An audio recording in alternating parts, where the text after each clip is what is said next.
Welcome back to County Talk. We're here with Dr. Kathy Black, Alan Parsons with Sarasota County Planning and Development Services, and Initiative Consultant with Patterson Foundation, Bob Carter.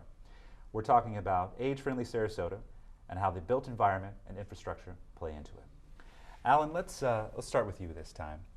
How is Sarasota County promoting age-friendly housing features and development?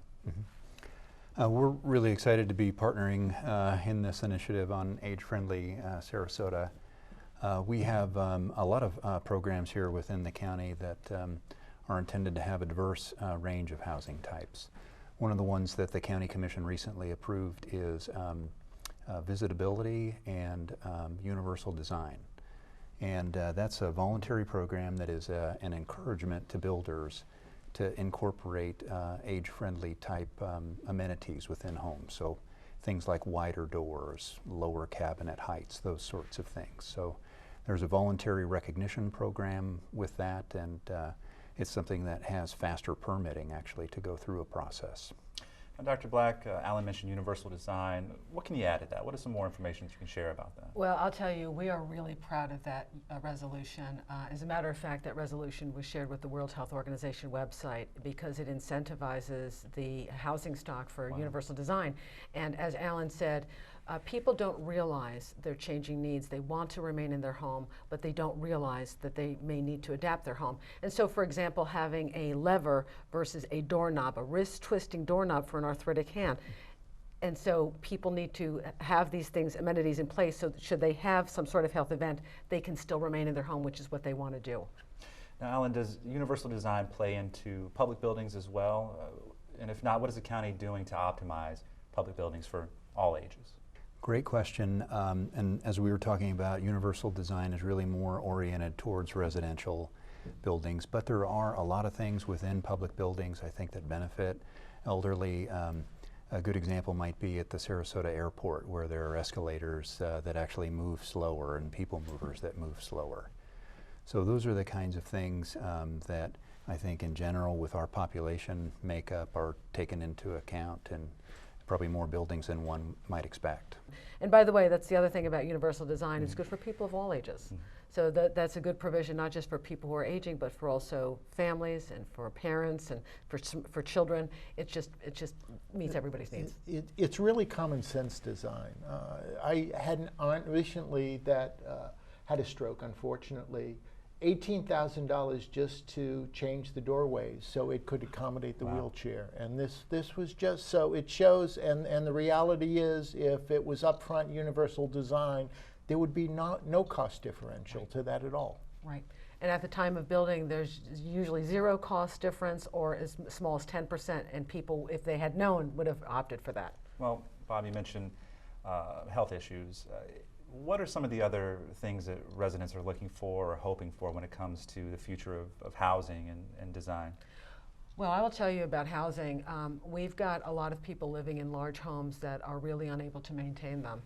Sometimes your home is not your best friend because it may be too big for you. You can't afford to live there. We've heard a lot about that in the community. We're looking for alternative living options. You're looking for new co-housing options for people in new shared affinity groups. You're seeing artists move in together. You're seeing like-minded people join together to share expenses and to have camaraderie and social relations so that they're not living alone, isolated in that house. It sounds like life is changing pretty quickly for a lot of folks, and there's a lot of different aspects and features there that you have to take into account. So in terms of educating the public and making folks aware, what kind of steps are being taken to tell people what's next for age-friendly Sarasota?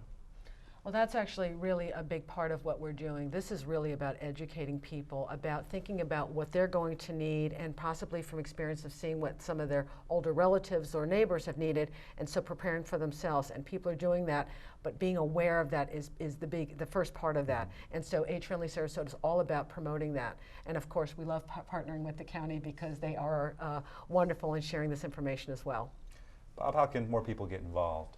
Well, certainly visiting the website agefriendlysarasota.org, but we are going out. We are meeting with different groups, and part of what we're doing is engaging because we want to learn, we want to share, we want to inform.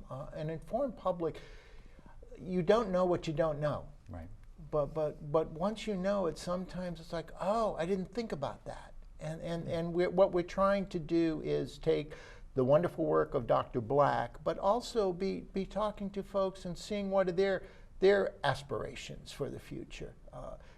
It's interesting. There's a quote. There's some wonderful quotes at the Patterson Foundation, but one of the quotes is, "We don't inherit this land from our ancestors. We borrow it from our grandchildren." And we have to be thinking about the long view about our community, the long view about ourselves. And for someone that went to their 50th high school reunion just recently and started kidding around with guys, we felt like we were the same until we looked in the mirror in the restroom. Alan, Bob mentioned you don't know what you don't know, and obviously there's a process there for reaching out to the community and learning a lot about the community's needs. What are some of the things that the county's doing to incorporate some of that knowledge that we're learning through that process? Yeah, actually, what's been great about this too is to see some of the connections between things at the later end of the age spectrum to what might be more of the broad community spectrum here. So we've gone through an update to our comprehensive plan, and we engaged in a major update with our community to get their input. And so many of the things here that translate to age-friendly really translate to overall quality of life for all ages. So. Right. Those connections have been very important in the comp plan update that tie in very nicely with the kinds of input that we've received through this effort. So Dr. Black, again, it sounds like obviously age-friendly is important, but together we're a community. We're all together. We're all stakeholders. Right. Every single one of us has a vested interest. This is something that brings all of us together. All right. We're co-creators for the future. And that's what's important, that this is a community effort. This isn't just one group or government or business or media or individuals or nonprofit organizations. It's all of us. We're all stakeholders in this, and we're all co-creating our future together. All right, Bob. What's that website? One more time. agefriendlysarasota.org. All right. Well, thank you all for joining me today. It's much appreciated. It was a lot of valuable information that was shared. And look forward to having this conversation again. Thank you. Thank you. Thank you. And thank you for watching. Make sure to check out Age Friendly Sarasota's website. And as always, you can visit Sarasota County on the web at scgov.net or give our folks at the Contact Center a call at 941-861-5000. See you next time.